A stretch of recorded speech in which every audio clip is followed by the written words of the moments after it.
going on with y'all. I appreciate everybody who watches content in passing, but also watch the long form content because this is what I do it for. Please like, share, subscribe, comment. Today's episode is brought to you by some niggas. Yeah, it's brought to you by some niggas. It has come to my desk. It's hit my table. Somebody told me, somebody they know was like, black people do a lot of stupid stuff, but they ain't shooting up no schools. They ain't do nothing to no schools. Only white people doing that. And I said, are you serious? Do you not know? All these niggas that's doing shit in these schoolhouses is ridiculous. So in normal ISO fashion, I gotta show that shit. I gotta show it. Fuck it. It ain't real until I show it. All right, let's get into this first one. This is killing me. This is legit. Like, for Vernita Johnson, the stabbing death of 16-year-old Dayana Gibson took a devastating toll, and it's also left so many heartbroken. It was at Fitzgerald High School in Warren back in September of 2018, where prosecutors say fellow student Tanaya Lewis stabbed Gibson repeatedly because she was angry about her talking with Lewis's ex-boyfriend. I'm frustrated at the fact that every time I mention my niece's name, or every time someone mentions my niece's name, this young lady is attached to her. As she's facing charges of first-degree premeditated murder, Lewis's attorney has continued to seek a second opinion after a state-appointed psychologist determined she was sane to stand trial. But delays in the defense getting a report back from a different expert have pushed the trial date back from October 22nd, 2019 to May 5th, 2020. We have to relive the whole thing over and over again every time we come up into that courtroom.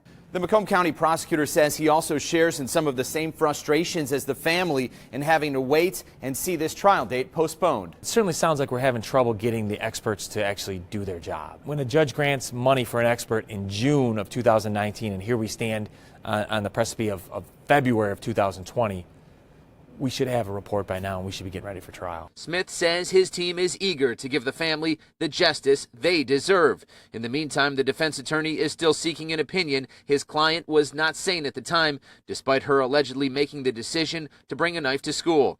Lewis currently faces life without parole if she's convicted. We've reached out to both the judge and the defense attorney in this case, but so far, neither one is commenting. From Warren, Simon Shaquette, 7 Action News. This is a travesty.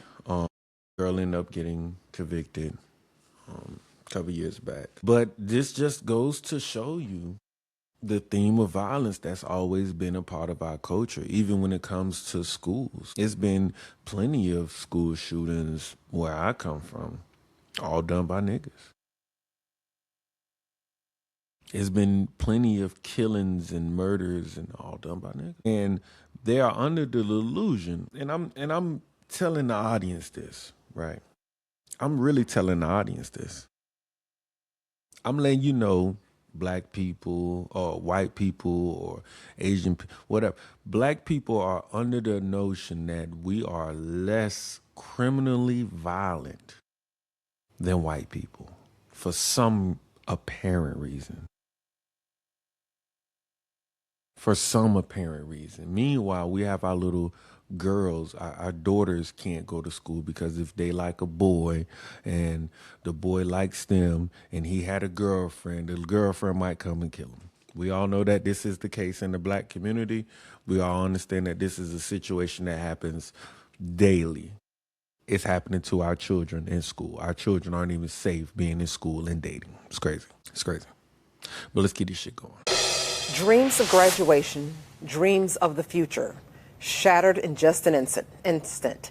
2 Booker T. Washington High School students were gunned down just a few feet away from the place where they should have felt safe last week. Now an 18-year-old is facing charges of first-degree murder in connection to this shooting. And tonight, the family of one of the victims is breaking their silence, opening their hearts and sharing their pain, only with Fox 13's Sierra Jordan.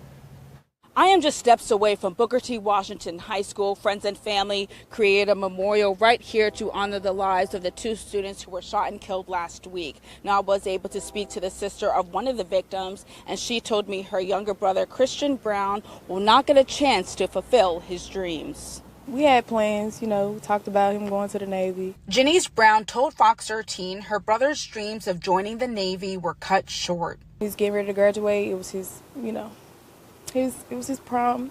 You know, he was getting ready to have prom, everything. You know, we pretty much had an amazing bond from the time he was born up until this moment.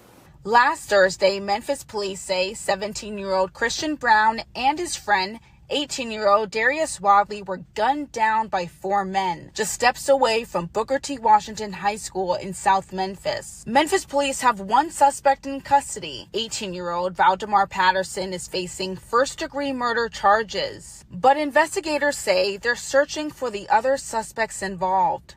It don't feel real. It don't feel real.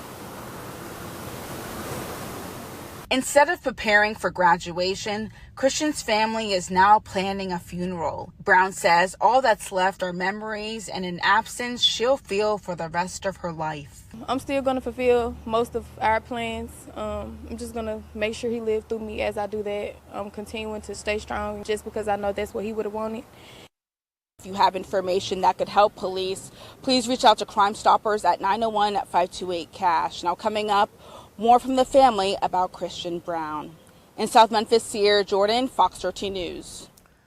I feel a particular way about this because it's like being young and a black man and a young black boy in America, you got to face through so much adversity.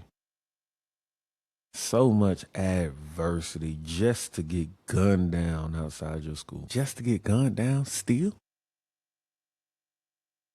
It's ridiculous, man. It's ridiculous how violent our schools are, particularly for black kids. From other black kids. It's ridiculous, man. But yes, there are YNs coming to your schools and shooting up your fucking kids. It's happening everywhere. It's happening all over. This is an epidemic. But we're going to keep it going. Y'all know my theme. The people know how I rock. Y'all know what I'm on. Hey, we're going to keep this shit going. We got much, much more. Overnight, 17-year-old Tracy Haynes Jr. surrendered to police hours after he allegedly went on a shooting rampage at a Dallas high school. You don't talk to nobody. Shocking new surveillance video showing the moment investigators say Haynes opened fire. According to an arrest affidavit, an unidentified student let the suspect into the school through an unsecured door around 1 p.m. Tuesday. The affidavit says Haynes struck multiple students, adding he approached one student and appeared to take a point-blank shot. The teenager booked on a felony charge of aggravated assault, mass shooting. Under Texas law, he's considered an adult. One thing he said when we was in my office was, I don't want to get killed. Anton Lucky, who leads an anti-violence community organization, says he met with the alleged shooter and helped facilitate the teen's surrender. Did you get any sense of remorse or responsibility? Yes, I did. I did get that. It was obvious that he had some sense of fear, whether it was from the people he had the altercation with or whether it was some law enforcement. Jemiah was in English class when chaos broke out. I was scared. She says a wounded student walked into her classroom and collapsed. I'm on the phone with her while she's screaming, and I'm about to cry because I don't know what to tell her. Meanwhile, earlier today, Dallas Fire Rescue said at least 2 injured students remained hospitalized for observation. Tom? Thanks for watching. Stay updated about breaking news and top stories on the NBC News app or follow us on social media.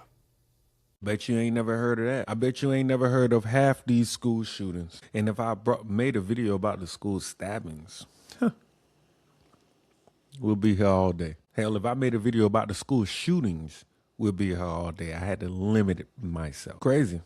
Little boy walked in, started blasting shit. Like, I just think about my kids going to school having to duck bullets. I think about this type of stuff all the time of how dangerous this shit really is for real. It's crazy, man. It's like being black means that you gotta have life on just fucking hard mode at all times. Crazy. You can't even get an education. Yes, there's a lot of nigga school shooters out here. There's a lot of niggas shooting up schools. It's a lot of niggas doing a lot of bullshit that they're not putting on This is not going to this is not going to go viral. The other news networkers are not going to pick that shit up. They're not going to talk about it. They're not going to break down and says, hey, we have an issue with black students shooting up fucking schools. But we're going to keep it going. A judge has sentenced a 16-year-old to life in prison for the 2024 murder of a student inside Joppatown High School. Alexa Ashwell is live outside the Harford County Circuit Courthouse with reaction. Alexa. Maxine, defendant Jalen Prince has been sentenced to a total of 80 years in prison in connection to the murder of Warren Grant. Silence inside the courtroom here inside Harford County Circuit Court as a judge sentenced Jalen Prince for the murder of fellow Joppatown High School student 15-year-old Warren Grant, a total of 80 years. Count 1, first-degree murder, the judge sentencing Prince to life, suspending all but 75 years in prison. And count 2, use of a firearm and commission of a crime of violence, 20 years, suspend all but 5 years, to be served consecutively, meaning after the count 1 sentence, followed by 5 years supervised probation. We're happy with the result. It's a substantial sentence. The Harford County State's Attorney following the sentence. We ask for strong sentences for any violent crime, but most specifically, we just cannot have our children going to schools and not being safe, and we cannot tolerate gun violence in schools, and we will not tolerate that here, which is why, we asked for the sentence that we did in this case. Back in May, a jury convicted Prince of the first-degree murder of Warren Grant back in September 2024. Investigators say an argument over a girl inside the bathroom ended with Prince pulling out a gun from his backpack and fatally shooting Grant. Inside court, victim impact statements were read from nearly a dozen family and friends of Grant, including his father. The state's attorney arguing Prince was not able to be rehabilitated, highlighting his record with the Harford County Public School System, at least 18 incidents, including assaults, and more than a dozen incidents at Charles Hickey School, run by DJS, before and after his murder trial. He has this long-standing history of violence that we've seen in the school system, and then when we got the records and saw that he is still continuing this pattern of violence all the way up to the trial, after the trial, just that it wasn't stopping. And we heard in there that the defense mentioned all these programs that he's done, but it doesn't seem that those programs have helped because he's still engaging in violent conduct. The defense also reading statements from character witnesses, including Prince's former coaches and mother. His attorney maintaining he didn't intend to kill Grant and the gun went off. And he's since earned his GED and completed numerous programs. Prince also addressing the court, expressing his condolences to anyone affected. The judge calling Prince a significant risk to public safety, sentencing him to a total of 80 years. The state's attorney highlighting because Prince is a juvenile, he's not eligible for life without parole and will likely serve at least 40 years. And in court, Prince's attorney advising him he has 30 days to file an appeal, which she has done or will do on his behalf. Reporting live in Harford County, Alexa Ashwell, Fox 45 News. Hi, I'm Maxine Stryker. Thanks for watching. Don't forget to like this video and subscribe to our channel, and check out Fox Baltimore on social media to find more stories like this.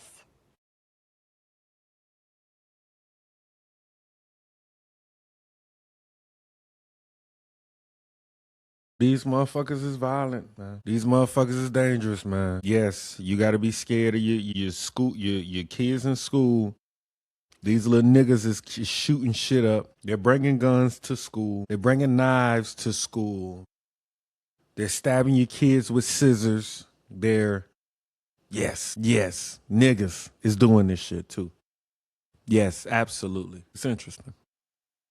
It's an interesting conversation. It's an interesting dynamic here. Because I'm sure, just like most of you, you was under the delusion that niggas ain't shooting up school. Wouldn't you believe? Niggas ain't This is crazy. Let's keep going. We got more. We ain't even done. And I think one of the most shocking cases is upcoming. The troubling new details we brought you at 4 and 5 about Antioch school shooter Solomon Henderson raises new questions now about why so many red flags were missed. Yeah, we now know on the morning of the shooting, Henderson and his mother signed probation paperwork in which he vowed not to have a gun or ammunition. Our chief investigative reporter, Jeremy Finley, first broke this story. Jeremy, I know you've been reading through his juvenile court records for the last several hours. hours now. Yeah, that's right, Lauren. We just obtained them late this afternoon, and they show why, long before the shooting, Solomon Henderson was a very troubled young man, and his parents were aware of all of it. Take a look at Henderson's criminal timeline. On November 6, 2023, he was arrested, charged with 2 felonies for sexual exploitation of a minor. Court records show he was in possession of child pornography and distributed the materials. The next day, November 7th, he was released to his mother and ordered to have no access to the internet. Yet we know that he posted several troubling messages online. On April 10th, 2024, the case was essentially dropped as he entered treatment at a mental health facility. Just 6 months later, on October 25th, 2024, he was arrested again, this time charged with bringing a weapon to school, a box cutter. He was charged with attempted reckless endangerment after threatening to cut a student at Antioch High School. On January 8th, 2025, he was granted judicial diversion, essentially steering him towards community-based services instead of incarceration. On the morning of January 22nd, 2025, he and his mother both signed paperwork stating he was not to have access to guns or ammunition. Later that day, Henderson opened fire at the cafeteria of Antioch High School, killing Jocelyn Correa Escalante. Okay, so you may be wondering, how do we get these juvenile records? Well, a law was passed this session, drafted by Representative William Lambert, that calls for the release of juvenile records if the juvenile becomes a school shooter. Now, we tried to speak with his parents for these stories, but so far have not made contact with them. We'll keep working on that. Lauren? Okay, Jeremy, thank you. And Well, we do have a resolution with the mother. But before that, I kind of want to get into this killer's mindset, because he actually provided a lot of information. Still unanswered tonight. Who, if anyone, knew about Henderson's plan? The manifesto does mention someone helping him write part of it. And Jared Holt, you just saw there, says extremists in online communities identified him as the shooter before police did. Again, as we've mentioned, the teen shooter left behind a lengthy diary, giving even more insight into his thoughts leading up to the shooting. Now News Channel 5 investigates reporter Levi Ismail went through page by page and tells us what he found. It's the first 4 words of a more than 288-page diary, but it sets the tone for everything you read after. Those words, quote, "I'm burning with hate." From October of last year to the day he carried out his attack at Antioch High School, 17-year-old Solomon Henderson filled these pages with graphic images, Nazi symbols, and plans to carry out an attack. Henderson obsessed over mass killers around the world and declared that he, too, intends on doing something to kill at least 10 people. But how does this young man go from active high school student to active shooter? If we just look at it broadly, a lot of people that have carried out these sort of acts have felt othered. Lauren Ruth Martin is a licensed therapist with novel counseling in Franklin. We could go, scientifically for a minute. Our brains aren't fully developed when we're 17. Our brains are actually on fire. And so not a lot makes sense, and decision-making is altered. Martin says this is not about trying to humanize someone responsible for committing a horrible crime, but understanding how we got here. Henderson, by his own admission, fought with his parents and even wrote in his diary about killing them at one point. Struggles with his self-image and resentment over minorities were only amplified once Henderson found community and a sense of belonging with white supremacy groups online. It's a perfect storm. In online communities, you can also access those in a private way. You get to be the person that you want to project out there online without anybody truly questioning it. Henderson often wrote things like, quote, "I wish I was white. Self-hating N-word award goes to," with a picture of his eyes. If we just focus on that idea of being uncomfortable in your own skin, can you imagine how helpless that must feel? Because you literally can't change that. Another photo appeared to show Henderson in whiteface, but all while this self-hatred is happening, Henderson continues to plan out his attack. He details instructions on how to make bombs and even bought supplies. He then wrote that it made sense to attack during lunch and specifically made note of days when he expected there to be more people of color around. Just days before the shooting, Henderson began to spiral. He wrote, "I'm slipping," and talked about being nervous, scared, and excited at the same time. Henderson posted a final selfie with the caption, "4 hours to go." I think it's scary for us to acknowledge that given the perfect storm of circumstances, we don't know what we would resort to if we were in that much pain and we had access to such things like guns. Martin says while there are many nuances on how Henderson became radicalized enough to kill, this is a man who found connection in hate, and that should never be ignored. We're not humanizing him, but what we're using is this information to better inform how we can see people, how we can help people, how we can make our communities safer. With News Channel 5 Investigates, I'm Levi Ismail. Thanks, Levi. So sad and disturbing. Levi also found that at one point, Henderson wrote that police were at his home, found a gun, one he says his dad took the blame for. It's not clear when or if this happened, but we do know Metro Nashville police are investigating the writings and others to learn what they can about the shooter and his motivations. Now, also tonight, we have learned the shooter did live stream the attack using the site Kick. Platform leaders confirmed this and say violence has no place on their platform. They add Henderson's account was banned, the video removed, and they are actively working with law enforcement to help them with their investigation. This is how much hate niggas have for each other. This is how much hate there is for being a nigga. He hated being a nigga so much. Crazy. Now the mama is wanted. Okay, we want to bring you back to that breaking news we told you at the top of the hour. Metro police say DNA of the mother of the Antioch High School shooter was found on the gun that he used in the deadly shooting 1 year ago, and now they are looking for her across the country. So during the investigation, we learned guns were removed from Solomon Henderson's home back in 2023. We were told the guns belonged to adults, but police didn't say who. Just moments ago, they sent out a press release saying Henderson's mom, Krista Thomas, is now wanted. She has an outstanding warrant for unlawful gun possession by a convicted felon. But again, her DNA was also found on the gun used in the shooting. So the family moved out of state after the shooting last year. Police do not know where they live now.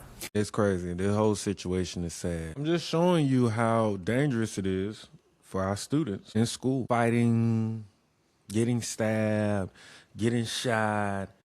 All of this is happening. You can't ignore it. It's hard to ignore it. I mean, see, these is the conversations that they don't want you to have when we talk about black people and being violent. They're going to say you're racist. They're going to say all y'all are school shooters. They're going to say all y'all are this, that, whatever the fuck. Once again, all these fucking talking points. They're going to say it all.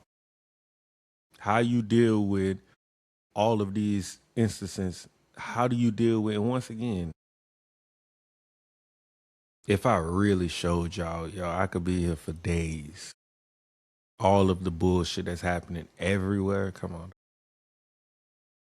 Somebody asked me, why do I chop up the videos? It's because I can't show you the whole video because it'll be too long. It'll be so much information if I gave y'all all of the information on all of this shit. It's so much. But once again, this shit keeps going. Now to an ABC News exclusive with the mother of the Virginia 6-year-old who shot his teacher. She is speaking out about it for the first time after a Virginia grand jury indicted and charged her with child neglect and failing to secure her son. Our Lindsay Davis spoke with that mom and her grandfather, who now has custody of the 6-year-old. She says she wants people to know she's a good mom. While school shootings in the U.S. are no longer a rarity, what happened at this Virginia elementary school in January was shocking. The shooter was only 6 years old. The victim, his 25-year-old teacher, Abigail Werner. Despite being shot, she managed to get all of her students to safety. Female victim, she's been shot in the abdomen as well as a through and through into the hand. Amid the ongoing criminal and civil cases, the family of the first grader who shot his teacher has remained quiet until now. Does he talk about the incident? No. We talk, we play, we, do Uno, draw pictures, but nothing of the incident.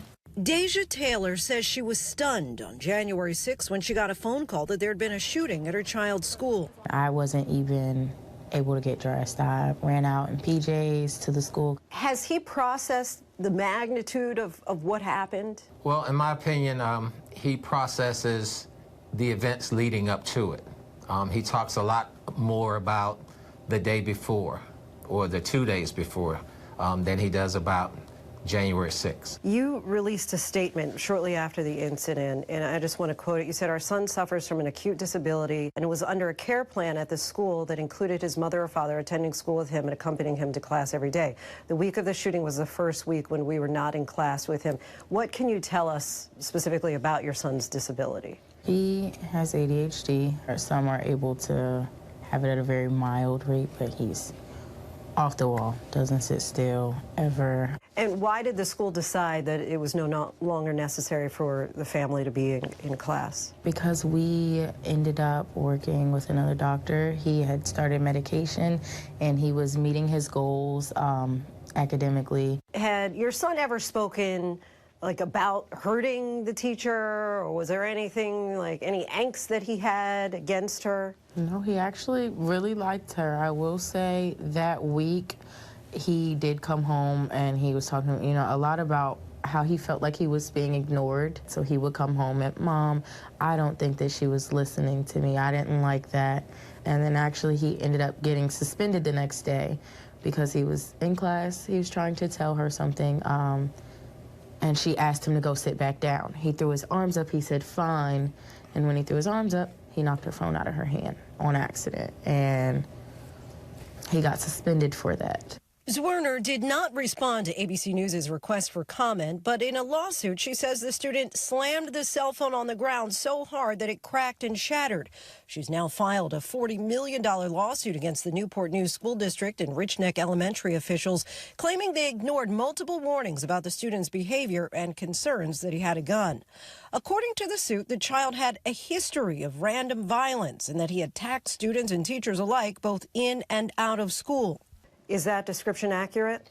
Whether it is or it isn't, the school enrolled him in September knowing all of the past behaviors, and they also knew that he had not attended only about 2 months of kindergarten and about 2 months of pre-K. And you say that to say that they then own the responsibility? Absolutely. If they believed all these behaviors to be true, and they should not have allowed him to be into first grade. The school district released a statement to ABC News saying it cannot release information about a student's educational record.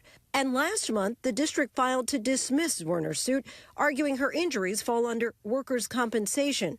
The gun used in the shooting was legally purchased by Taylor. She says it was kept locked away. How did your son access the gun? Nobody knows. No one knows. You'd have to ask him. Have you asked him? No, not yet. That's certainly something that will be probably brought out during litigation. Let me just ask this, and I'll direct it to you, Jimmy. Is it that no one has asked him how he got it, or you're just not ready to reveal how he got it? We're not ready to discuss that at this point. Understood.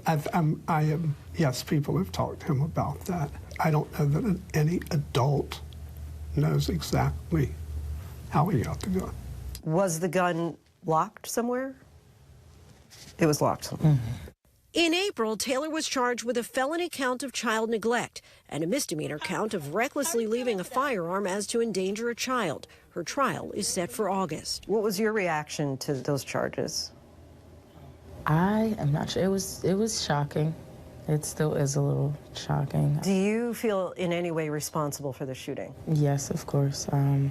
That is my son. So I am, as a parent, obviously willing to take responsibility for him because he can't take responsibility for himself. The idea that you could face up to 6 years in prison, do you feel that that would be a fair penalty? I mean, of course, I don't believe that that is fair, but anything for my baby. Do you feel that there is some racial component to it? Absolutely. I think that if the dynamics were different, if the teacher was maybe looking like me and the student was Caucasian or another nationality, it wouldn't be as pumped up as much. Anything that either of you would like to say to Abigail Zwerner? First of all, I'd like to say that I'm glad you're doing better. I'm sorry that you got hurt. Just like I'm sorry that the kids in that classroom had to witness such a terrible incident. But on the same token, I'm really sorry my great-grandson had to go through this ordeal. I just truly would like to apologize that, out of the incident, she did get hurt. We were actually kind of forming like a relationship with me having to be in the classroom. And she was a really bright person. Hi everyone, George Stephanopoulos here. Thanks for checking out the ABC News YouTube channel. If you'd like to get more videos, show highlights, and watch live event coverage, click on the right over here to subscribe to our channel, and don't forget to download the ABC News app for breaking news alerts. Thanks for watching. This shit is crazy, man. I could give you an update on this one. The mother ended up getting 2 years, and we're going to play this because there's a lot of information on this. The verdict is in. We, the jury, on the issues joined, find in favor of the plaintiff, Abigail Zwerner, and assess her damages at $10 million. Teacher Abby Zwerner sued the former assistant principal at her school, Ebony Parker, claiming that she failed to act after 4 people told her a student had brought a gun to school. The jurors, 4 women and 3 men, deliberated for more than 5 hours before finding for the teacher. As her lawyers spoke outside court, Zwerner looked on with her mother and twin sister. It has been an emotional roller coaster for her in this situation. She had many friends and supporters, family members behind her sitting in that courtroom. I spoke to Zwerner's lawyers, Diane Toscano and Jeffrey Bright. Can you tell me what Abby's reaction was to the verdict? I know Abby was feeling a lot of emotions when the verdict was read. This has been a long time coming. This has been almost 3 years that she's been waiting to be in court and to have her story told. So lots of emotions today. She got with her family in a room after the verdict, so we were all very, very pleased to watch all the tears of joy, which is really what it was. Zwerner testified last week about being shot. I thought I was dying. My next memory is I see 2 coworkers around me and I process that I'm hurt and they're putting pressure on where I'm hurt. The bullet passed through Abby's hand and lodged in her chest, where it remains to this day. Attorneys for the assistant principal said no one could have foreseen that a 6-year-old would bring a firearm to school. Will she ever teach again? No, she said she's not going to teach again.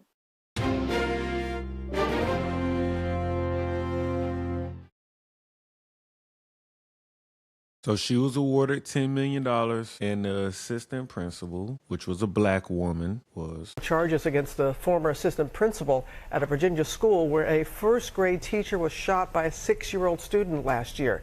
A grand jury report is offering new details about that incident. Our Chief Justice correspondent Pierre Thomas joins us with more. Good morning, Pierre. Robin, good morning. That assistant principal has yet to give a public response to these new charges, accusing her of failing to protect her children and a shocking level of indifference. This morning, the former assistant principal at Richneck Elementary, where a 6-year-old boy intentionally shot his teacher, facing criminal charges. Ebony Parker indicted, charged with 8 counts of felony child neglect in an incident that nearly took the life of first-grade teacher Abby Zwerner. The look on the student's face when he pulled out the firearm is a haunting look. A special grand jury in Virginia accusing Parker of ignoring repeated warnings. It confirms that there were multiple opportunities for the school administration to call the police. It began with Zwerner the morning of the shooting going to see Parker and allegedly telling Parker the child was in a violent mood. According to the grand jury's report, the boy who had previously choked a teacher and a fellow student had just threatened to beat up a kindergartner. Parker did not respond, the report says, and never even looked away from her computer screen. A short time later, 2 students told another member of the school staff the child had a gun in his bag. The child's backpack was searched, but nothing was found.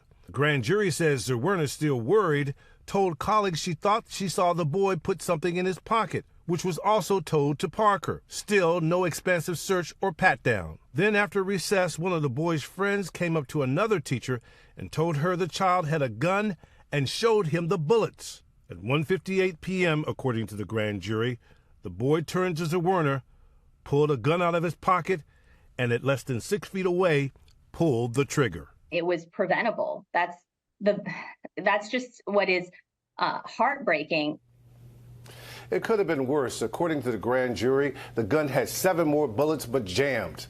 This is the second time this week an adult has been in court on charges after a child shoots someone, after those Michigan parents were sentenced for their part in their son's murder of high school classmates, Robin. And Pierre, the Biden administration is announcing a new measure aimed at gun safety. Well, DOJ is moving to close the so-called gun show loophole, authorizing the ATF to require that anyone selling guns commercially to register and do background checks on gun sales, no matter the circumstances, Robin. All right, Pierre, thank you for your reporting. So basically, he wasn't doing shit. So basically, the assistant principal, who also got charged, was aware of the situation. They were informed that the little boy had a gun. This is why the woman won $10 million, because it was preventable. It was something that could have been dealt with and handled with a thorough search of this little boy, this little black boy. See, y'all been trying to be nice to these niggas too goddamn long. That's y'all fucking problem. I'm not saying be violent to the niggas. No, I'm not saying that at all. I'm saying if a little nigga is giving you all of the ammo and all of the information and all of the signs that he is a fucking demon, why the fuck are y'all trying to treat him humane? He's a fucking demon. They said he choked out another teacher, choked out another student.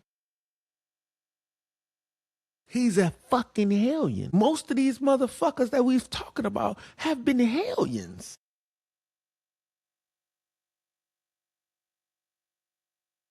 It's crazy. So, yes, little niggas as young as 6-year-old is pulling out guns, point blank range, shooting they motherfucking teachers.